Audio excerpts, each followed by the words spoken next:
Bonjour à tous et à toutes, ici Nicolas de Montréal. On est dimanche après-midi et je suis de retour après un long voyage intérieur. J'ai eu peine à trouver les mots pour vous exprimer mon état d'être. C'est facile à exprimer par l'intérieur, mais j'avoue que je suis entré dans le grand silence vendredi. Vous vous souvenez, ma dernière vidéo, je parlais d'une euphorie cellulaire. Une joie cellulaire incroyable. Bien, vendredi, j'ai fait une petite expérience psychédélique, je dirais en dose moyenne. C'est pas une dose héroïque. C'était une dose moyenne, mais la dose moyenne me donne plus de contrôle présentement, plus de maîtrise, au lieu de perdre le contrôle comme je le faisais en septembre, octobre, novembre 2018. Bien là, je suis plutôt dans la maîtrise douce.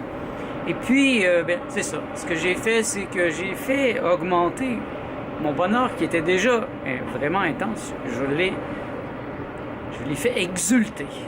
Et c'était vraiment une expérience.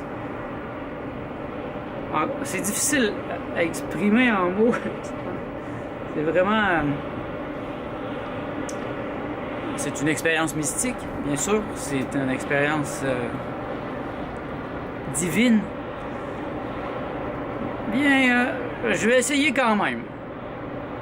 Disons que c'était le vendredi matin, vers 10h. Alors j'ai commencé, j'ai pris ma dose.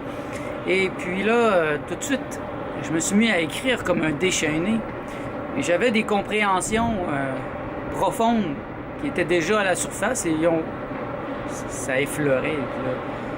Entre autres, désir de ne plus écouter les séries télévisées violentes. Parce que jeudi, j'écoutais une série. Depuis une semaine et demie, j'écoute une série qui s'appelle Van Helsing sur Netflix, et puis c'est vraiment violent, c'est rendu complètement déchaîné. Et puis là, jeudi, c'était l'apocalypse. Et puis j'avais les images qui me revenaient. Et je me suis dit, non, c'est pas vrai, je vais pas me laisser perturber par la télévision. Et je faisais une réflexion sur, justement, le danger. C'est une drogue.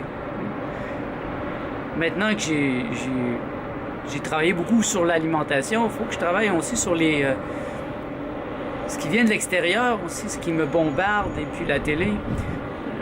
La télé, c'est dangereux parce que le soir, j'ai fini de travailler, je suis un peu fatigué, j'ai pas tellement le goût de faire quelque chose, et puis là, hop, on ouvre la télé, et puis on est happé par la télé et ses énergies aussi, des énergies sataniques, des énergies négatives. C'est les séries que j'ai choisies, mais... Donc, j'ai décidé de faire une cure de télé, vraiment. Peut-être un film la fin de semaine, mais non, il faut que ça change. Et parce que c'est une influence extérieure. Et si je veux monter ma vibration, ben, je dois faire attention à ces petits détails. Et puis c'est ça. Donc, je venais de terminer aussi la relecture du livre Secret de Yeshua. Et c'était un grand enseignement. Et je réfléchissais sur une phrase que Yeshua avait dit. C'est un sadhou. À la fin, quand Jésus est sur le point de mourir, il y a un sadhou qui vient.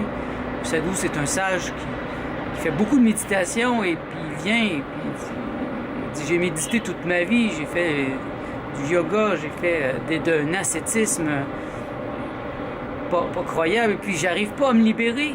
Je comprends pas. Pourquoi? Et Yeshua lui répond... ben, t'as peut-être eu trop le souci de te libérer et t'as oublié de servir la vie. Donc, il lui donne comme conseil qu'à chaque crépuscule, chaque soir, regarde en toi et pose-toi la question, est-ce que tu as servi la vie aujourd'hui? La vie avec un grand V. Et sur ce, j'ai réfléchi beaucoup au début de mon expérience. Parce que je me rendais compte que j'étais comme ce sadhou un peu irrité par le fait que j'ai pas tous les pouvoirs, parce que j'ai pas le Christ total. Et puis parfois, ça peut devenir de la colère. C'est de l'impatience. Et puis je voyais, j'étais en train de méditer avec une intensité un peu féroce. Et là, je réfléchissais à ça et ça me faisait comprendre que c'est au point où j'en suis rendu et il faut que ça soit dans le plaisir. Si je fais ce type de pratique, ça doit être un plaisir. Et c'est le plaisir, le jeu, qui va m'aider à progresser, à débloquer les niveaux les plus difficiles, les plus subtils. Alors c'est ça, j'ai réussi, donc j'ai fait très attention de rester positif dans le plaisir. Et ça l'a augmenté peu à peu mon bonheur, qui était déjà une euphorie, imaginez. C'était vraiment intense. Je riais par moi-même, j'étais un peu comme un fou. Je riais. Mais c'est un rire. Oui, c'est une folie, la folie divine. Et là, je faisais le tour des choses importantes de ma vie, de mes clients surtout. Qu'est-ce que j'ai comme travail à faire avec eux, mais au niveau le plus subtil. Et j'avais deux clients particuliers qui étaient vraiment très présents. Ce sont deux super médiums, hein, Pierre Lessard et Joanne Lazur, qui étaient là, un peu comme des aides, des tuteurs, qui me permettaient de monter tranquillement. Et ma joie était forte. C'était incroyable. Et là, soudain, Martha, elle est venue me rejoindre. Elle avait des entrevues, elle est venue dans le salon, et là, je l'ai serrée dans mes bras. Et là, moi, elle était comme un courant d'air qui était en train d'enflammer le brasier qui était déjà en moi. J'étais déjà sous pression, le feu couvait, et elle est arrivée comme un vent frais. Un peu comme si je me connectais à elle et c'était sa sensibilité qui me permettait de m'élever. Et ça l'a levé, mon ami, mes amis. Je me suis mis à rire. Mais c'est un rire, c'est pas un rire normal, c'est un rire de béatitude, un rire d'extase, un rire extatique, de joie profonde. Et là, ça a été comme une flambée. Un peu comme si j'étais une grande toile et il y avait de l'essence dessus. Et là, le feu a pris en bas et ça l'a monté jusqu'en haut. Mon corps s'est cabré. Et ça l'a fait du bien, ça fait du bien. Moi, je suis pas quelqu'un qui rit beaucoup. Je suis pas quelqu'un qui ricane beaucoup. Je suis plutôt sérieux. Et c'est rare que l'humour des gens normaux me vienne me toucher. Et là, je me suis mis à rire. Et ça l'a tellement fait du bien. Et ça, c'est l'extase. C'est un état mystique assez particulier. C'est un état que j'aimerais qu'il soit permanent. Et ça m'a vraiment fait du bien et ça m'a mis en paix. Et ça explique pourquoi j'ai pas été capable de vous parler depuis vendredi, mais même jeudi. Mais disons vendredi et samedi. J'étais encore dans ce silence, cette paix profonde de l'être.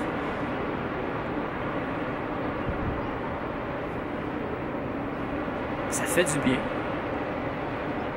Les psychédéliques sont pas pour tout le monde. Je le sais, je le comprends très bien. Mais je suis le maître psychédélique, donc j'ai une facilité à l'utiliser. Premièrement parce que j'ai compris que c'est simplement un outil. C'est simplement un outil comme la méditation, comme ma nutrition spirituelle. C'est un outil dans mon coffre à outils et si je l'utilise intelligemment, vous voyez là, je l'utilise bien. Je fais des expériences petites et moyennes, ce qui fait que j'ai le contrôle et je n'arrive pas à ma limite. Parce que j'ai touché ma limite au mois d'octobre, en novembre, j'ai eu des terreurs incroyables. C'est un point que je ne veux pas toucher en état avec les psychédéliques. Je veux atteindre cet état, ce point par moi-même, sans interférence. Parce que je suis conscient que avec les psychédéliques, il y a une certaine faiblesse aussi. C'est pas comme si je l'atteignais par mes propres moyens.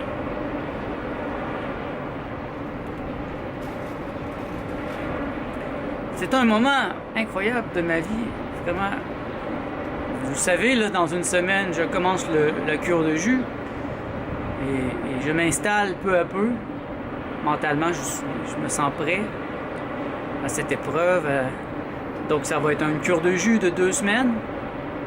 Cette semaine, ben, on finit la nourriture.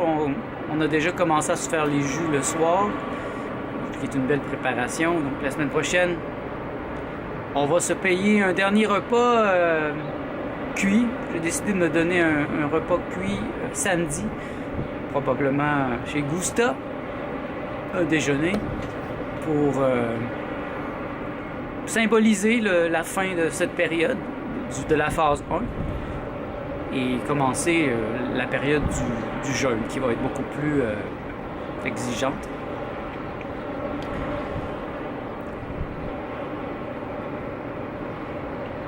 Je me sens bien dans ce que j'ai entrepris cette année et je souhaite que ça vous inspire à en faire tout autant. C'est pas très compliqué, vous savez. Mais ça demande de la volonté, ça j'ai compris. Et c'était très évident vendredi, c'était la volonté qui est la plus importante et non une intention trop soutenue, une intention trop forte qui fait qu'on oublie les détails les plus importants, comme la compassion. Il existe des gens qui vont dans les montagnes ou dans des monastères et qui vont arrêter d'être dans le monde, mais ce n'est pas ce que je veux faire. Et donc,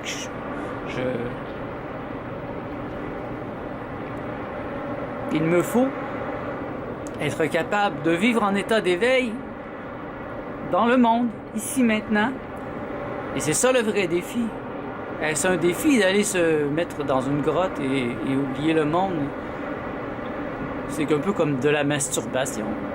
C'est juste en soi-même. C'est possible de le faire quand même. Mais je pense que la voie maintenant est une voie où on est proche des gens, proche du monde. C'est un peu pourquoi, j'imagine, le Tibet se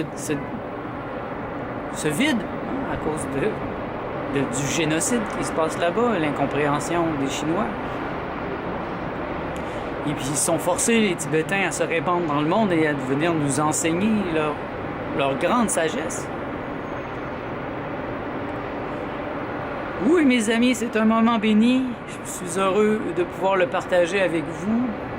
Je suis très curieux de voir ce qui va se passer dans les 2 prochains mois. Ça risque d'être assez incroyable. Je veux le faire en douceur avec la sagesse, toute la sagesse qui est possible. Et je vais continuer d'étudier de mon côté. J'ai des nouveaux livres qui m'ont été prêtés par Johann Lazur. On est allé souper chez Johann Lazur. J'avais vraiment le désir de parler avec quelqu'un qui comprend ce qui se passe en moi. C'est très rare. Johann Lazur a vécu l'éveil du Kundalini il y a près de 20 ans. C'est une maître. Maître Johann. Et ça fait du bien d'être avec quelqu'un qui comprend ces choses-là et qui s'y intéresse aussi. Très peu de jeunes s'intéressent à l'installation de l'état du Christ en soi, à l'installation de la vie divine. Moi, je suis obsédé du divin, je suis obsédé par la vie divine. Et cette obsession ne doit pas aussi faire en sorte que je vais oublier le monde. Et ça, c'est un avertissement que je me suis donné au début dans mon écriture intense. Oui, c'est beau, tu veux monter encore plus. Mais n'oublie pas tes racines, n'oublie pas ta compagne, n'oublie pas le monde. Parce que c'est dans l'équilibre. C'est dans l'équilibre vraiment que je pense que je peux vivre comme le Dieu vivant sur cette planète. Et non simplement être comme une balloune qui tient à un fil. Il me faut être fort ici. Il vous faut aussi être très fort ici. Et on peut le faire ensemble. Voilà. Je vais continuer à baigner dans ma lumière intérieure aujourd'hui, il y a encore une grande lumière. Je repense encore beaucoup à mon expérience de vendredi. C'était incroyable. J'ai senti la présence du Christ. J'ai senti la présence des êtres de lumière. J'ai senti la présence des alliés aussi, des êtres physiques qui sont ici, qui sont pour la plupart mes clients. Mais c'est incroyable. On se sert un et l'autre et je demandais justement à Pierre Lessard de m'enseigner l'amour. L'amour avec un grand A. Et il me répondait qu'en fait, on est chacun un professeur l'un pour l'autre. À ma manière, je lui enseigne beaucoup mes connaissances au niveau de la communication et du marketing. Et donc, ça fait du bien de savoir que j'ai des gens autour de moi qui sont aussi des maîtres d'éveil. Puis, ça me fera plaisir de vous les présenter quand ça sera possible. Merci d'être à l'écoute. On se revoit dans le prochain vlog. Et puis moi, je retourne à ma lumière. Et vous aussi, allez-y. Provoquez cela en vous. Je vous donne une méthode facile depuis le début de l'année. C'est pas très compliqué, vous voyez. Ça ne demande pas des connaissances avancées. Changez votre alimentation vers quelque chose de cru, bas en sucre. Ayez une pratique spirituelle minimum. Vous allez voir, quelque chose va se provoquer en vous, quelque chose va éclater. Et je vous souhaite l'euphorie cellulaire. Merci à tous, à bientôt.